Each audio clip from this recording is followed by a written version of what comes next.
Good morning guys. आज हामी गोसाइकुण्ड 2 टिमुरे गटे खोलामा छौँ है। अनि आज हामी जाने हो यो बाटो, यो पछाडि चाहिँ चाइना टिबेट भनौँ न। अनि हामी जाने आज बोर्डर क्रस गरेर। अब बोर्डर चाहिँ अब धेरै टाढो छैन, सो त्यही हो।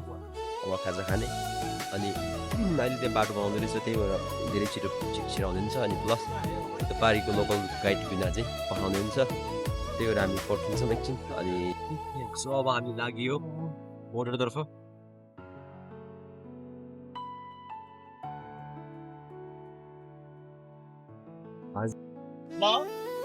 बोर्डर त्यहाँ छ।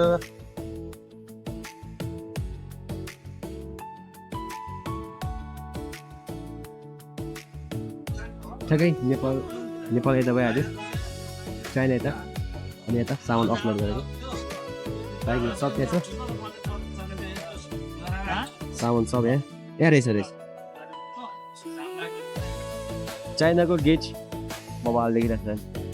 चाइनाको गेट भयो, अनि यता सब खै यता नेपालको गेट।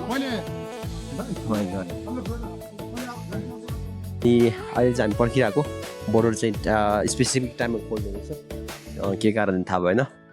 यता छ ठ्याक्कै, यता ठ्याक्कै नेपालको बोर्डर, यता चाइनाको, यता चाइनाको गेट यो भइहाल्यो।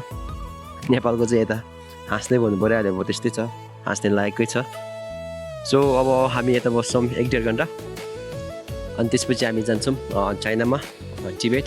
यो सबै चेक भइरहेछ। तर नेपालमा चाहिँ अब यो स्क्यानिङ मेसिन चाहिँ एकदम खाँचो छ है त। हाम्रो सबै ठाउँमा चेक पोइन्ट, सबै ठाउँमा स्क्यानिङ मेसिन चाहिँ सकेसम्म राखेको राम्रो। टु मच कम्प्लिकेटेड भयो नि त अब निकाल्ने। लाग्यो नेपालको अवस्था देखेर। अनि हाम्रो यतापट्टि चाहिँ अर्को गेट छ, त्यो चाहिँ अलिकति ठुलो हावा आयो भने उडाएर चाहिँ गाडी भत्काउने खालको। यहाँ हाम्रो नेपालमा भन्सार चाहिँ यस्तो ठुलो भन्सार छ कि उसले भयो भने अलि 5-10 जना आएर लात हानेर भाँडाङुडुङ भत्किन्छ। त्यो पनि चाइनिजले बनाइदियो होला पक्कै पनि, यो नेपालले बनाउँदा त्यस्तै हो। अब यता चाइनिजतिर हेरौँ, चाइनिजतिर बिल्डिङ छ यस्तो पुरै सेफ्टीका सेफ्टी। त्यसलाई चाहिँ नि पुरै स्पेसल्ली नै फोर्सै आएर चाहिँ लुट्ला जस्तो गरेर बसिएको छ चाइनिज चाहिँ। त्यही हो। अब रेड बुल खान लाग्यो, पर्खिँदा गर्मी भयो। भर्खर खाजा पनि खाइसकेँ। अब चाहिँ लगभग जाने टाइम पनि हुँदा है। अब सबै खाइरह्यो पनि सोध्नु पऱ्यो रेड बुल खाने नखाने। चाइनिज रेड बुल रहेछ यो चाहिँ। So cheers guys. अब चाहिँ सबैजना लाइनमा बसेर हामी टी ब्याग र पासपोर्ट लगेर भन्सारमा छिरेर चेक गर्दैछौँ, चेकआउट गर्दैछौँ। अनि त्यसपछि हामी जान्छौँ बोर्डरतर्फ। अब सबैजना रेडी भइसक्यो गाइस, तपाईँले देख्न सक्नुहुन्छ। ठ्याक्कै सबैजना के अरे बाइकमा बसेर रेडी भइसक्यो अब यहाँबाट। सो अब हामी छिरियो नेपालदेखि। नेपाललाई धेरै मायाका साथ केही दिनको लागि छोडेर चाइनातर्फ। सबजना यहाँ छन्। बाइकहरू नै सबै चाइनाको गेट क्रस भइसक्यो। अब त्यहाँ अब डकुमेन्टहरू केही देखाउनु पर्ने सबै देखाइरहेको छ उताको गाइडले आइसक्यो। सो गाइस त्यही हो। अब हामी जान्छौँ क्रस गरेर उता पारी पुगेर बनाउँछौँ। अब यहाँ बनाउनु मिल्दैन होला, त्यही भएर हामी पुग्यो चाइना। ठ्याक्कै इमिग्रेसन सबै सक्यो। अब हामी जान्छौँ केरुङतर्फ। ठ्याक्कै यता पारी चाहिँ यस्तो रहेछ। अब हामी जान्छौँ माथि। सो यो गेट भयो, यो बिता यता इमिग्रेसन रहेछ। अनि यताबाट रोड आउँदै यता हामी यता पार्किङ रहेछ। अब यहाँबाट हामी यहाँको गाइडको अनुसार त्यही 30-40 मिनटमा हामी आज बस्ने ठाउँ पुग्छौँ गाडीमा। So see you there guys. अब हामी लाग्यो, धेरै बोक लागिरहेको थियो, त्यही पनि अब यहाँ धेरै राम्रो रेस्टुरेन्ट नभएको कारणले हामी सिधै माथि केरुङमै गएर खाना खाने डिसिजन भएर चाहिँ म चाहिँ गाडीमा बसेँ। खैरीहरू पछाडि आइरहेछ, मजाले कुदाइरहेछ। अनि रोड चाहिँ खासै राम्रो छ, पहिरो गएर बनाइरहेको रहेछ, अन्डर मेन्टेनेन्स। त्यही हो गाइस। अनि अरू सबै ठिक छ। बाटो र ठाउँमा अलिअलि नराम्रो रहेछ। अनि पहिरो गएको ठाउँमा चाहिँ बनाउँदै रहेछ, त्यही भएर चाहिँ टाइम लाग्दो रहेछ। अघि त्यो टाइममा खोल्ने चाहिँ ठ्याक्कै दिउँसो 1-2 घन्टा चाहिँ यताउताको बाटो खोल्ने रहेछ, नभए चाहिँ काम गरिरहेको रहेछ। त्यही भएर चाहिँ बन्द गरिरहेछ। अब आयो दामी टनल गाइस। अब हामी टनलभित्र जानेछौँ। छोटो टनल रहेछ, हामीले उता पारी देखिसक्यो।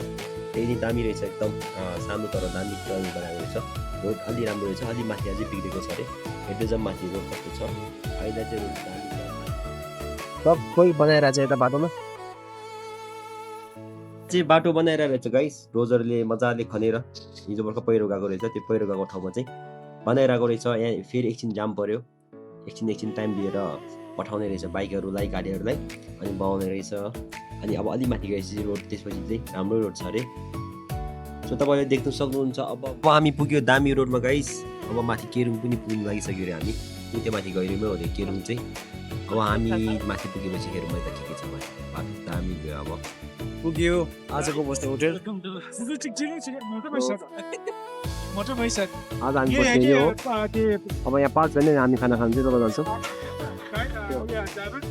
सो अब चाहिँ हामी जाँदैछौँ खाना खान आज हामी बस्ने चाहिँ यता भइहाल्यो मोलङजोङ होटलमा त्यो म थाजौँ सो हामी घुम्दैछौँ केरुङमा एउटा दामी मुस्ताङ खाना पाउने ठाउँ छ अरे थकाली खाना पाउने ठाउँ छ अरे त्यहाँ जाँदैछौँ अघि बिहान खाजा खाएर आएदेखि हामीले केही खाएको छैन पानी र बिस्कुट र चक्लेट बाइक अब खाना खाएको छैन त्यही भएर हामी त्यहीँ जाँदैछौँ सिधै बाइक पार्क गरेर देख्न सक्नुहुन्छ तपाईँले खैरेहरू त्यही राइडिङ ड्रेसमै छ अब हामी त्यहाँ जाने खाना खाने अनि त्यसपछि ब्याक टु होटल आएर आज हामी त्यहीँ बस्ने सो अब खाना खाने ठाउँ चाहिँ यता Nepali Mustang hotel Bose And today we are here.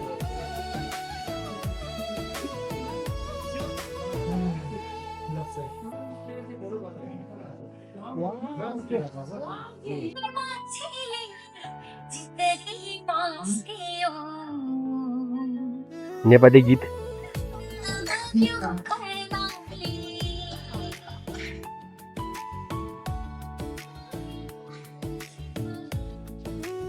यहाँनिर चाहिँ नेपाली गीतहरू पनि बजाउने रहेछ नेपाली खाना पाउने रहेछ पुरा नेपाली स्टाइलमै पाएको रहेछ नेपालीहरू धेरै रहेछ हाम्रो बोर्डर पारीको साथीहरू हामी जाँदैछौँ ब्याक टु होटलमा गएर एकछिन आराम गर्छौँ अनि फ्रेस भएर बेलुका फेरि एकछिन वकमा निस्किन्छौँ टक्क नेपाली थाली खायो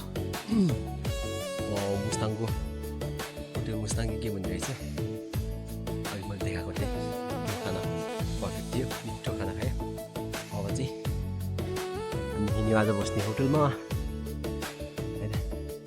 अहिले यहाँ चाहिँ लगभग कति 5:45 भएछ 5:45मा लन्च खायो त हामी सो अब हामी पुग्यो होटलमा ब्याक टु होटल अब हामी फ्रेस भएर यहीँ बस्छौँ आजलाई thank you for watching guys see you tomorrow take care